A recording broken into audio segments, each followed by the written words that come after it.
24 घंटे जनता की सेवा में रहूंगा तैयार वेद प्रकाश। आगरा।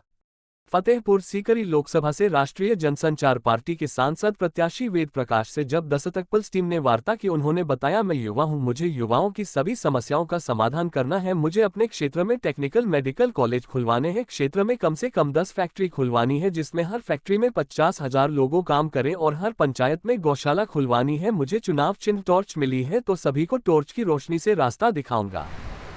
अपना परिचय दीजिए। और मेरा नाम वेद प्रकाश है।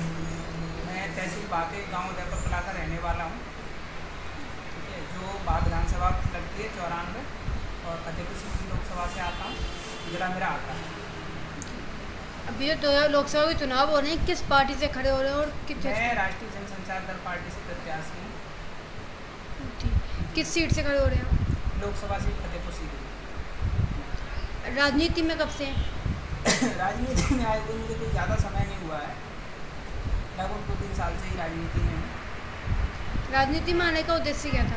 राजनीति में आने का उद्देश्य हमारा यही है कि जो आज तक के जो राजनेता हुए हैं, लीडर्स हुए हैं, वो चुनाव जीतने के बाद क्षेत्र में दिखाई नहीं देते। क्षेत्र में क्या हो रहा है, क्या नहीं हो रहा है, क्योंकि वो लोग पहले से पूंजीपति होते हैं, तो उनका कारोबार रहता है दिल्ली में, मुंबई में, महाराष्ट्र में, कई विदेशों में, तो अपना वो कारोबार देखते हैं। चुनाव के बाद उन्हें जनता की ज़रूरत तो होती नहीं है, जो कि जनता के बीच आए।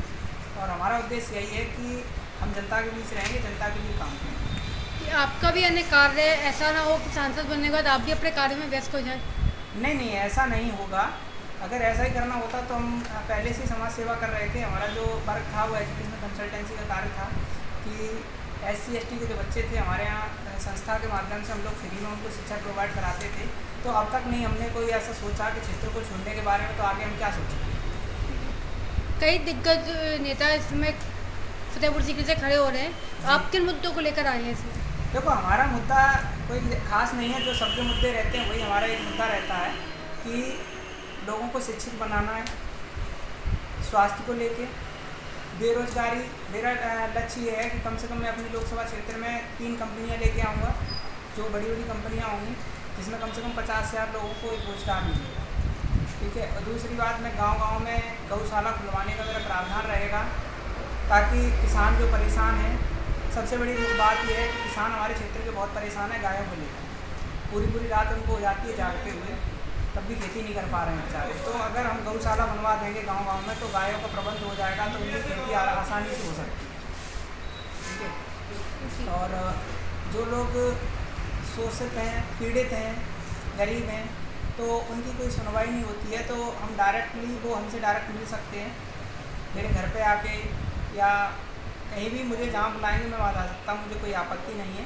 ठीक है, और जैसा कि अभी आपने बताया कि गौशाला खोलने का पिछले कुछ वर्षों में भाजपा सरकार है, उसके माध्यम से भी कई गाँव में गौशालाएँ खोली गई हैं और स्कूलों की व्यवस्था भी अच्छी की गई है। भाजपा सरकार में गौशाला खोली गई है, मैं आपकी बात से सहमत हूँ, लेकिन मुझे धरातल पर कोई गौशाला दिखाई नहीं दी रही।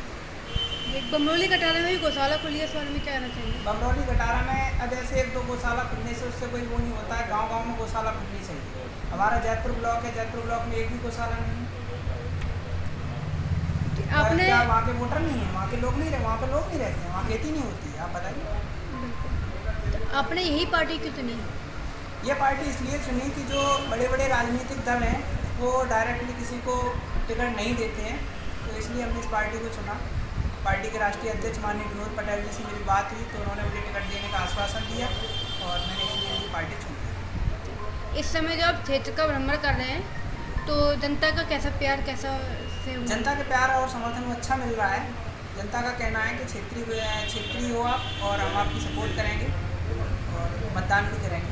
मुझे तो आशा है, उम्मीद है कि वो हमें अपना भरपूर आशीर्वाद देंगे। जी, आप एक युवा हो, तो युवाओं के लिए आपने क्या सोचा?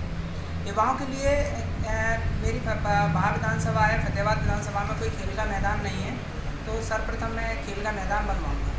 और जो रोडें दुरुस्त हैं, जो रोडें टूटी पड़ी हुई हैं, सबसे ज़्यादा हमारे यहाँ बाग विधानसभा में एक रोड है, वहाँ कोई मार्ग नहीं है, सुनसार गाँव है।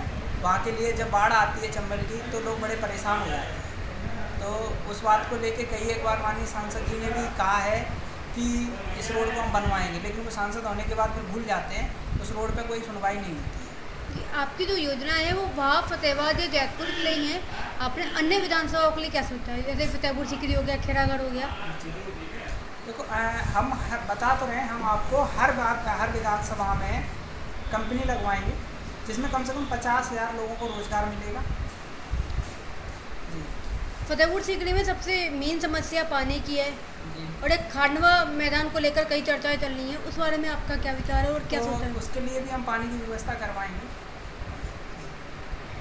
जो भी हमारे लोकसभा क्षेत्र में जो भी समस्याएं होंगी, अगर हमारे पास हमें अवगत कराई जाएंगी, उन समस्याओं का हम विशेष करके काम करेंगे और विशेष करके ध्यान देंगे। अगर हो सकेगा तो वहाँ हम खुद जाके अपने सामने कार्य कराएंगे।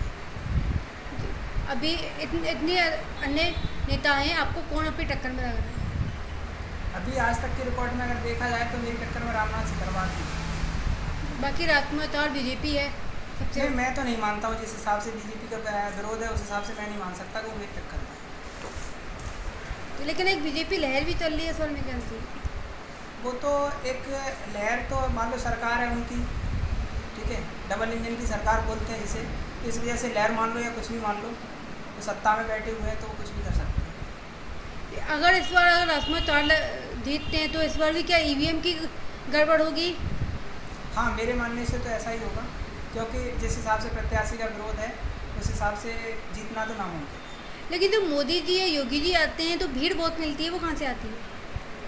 भीड़ तो अब उनके मान लो इतने समर्थक हैं पहले से ऑलरेडी, ठीक है। अब मीडिया है, मीडिया को तो क्या 5,000 की भीड़ को 50,000 में कन्वर्ट करने में क्या जा रहा है? अगर काउंट किया जाए तो 50,000 की भीड़ 5,000 में रह जाए, रियल तरीके से काउंट किया जाए, मेरा मानना तो ये है।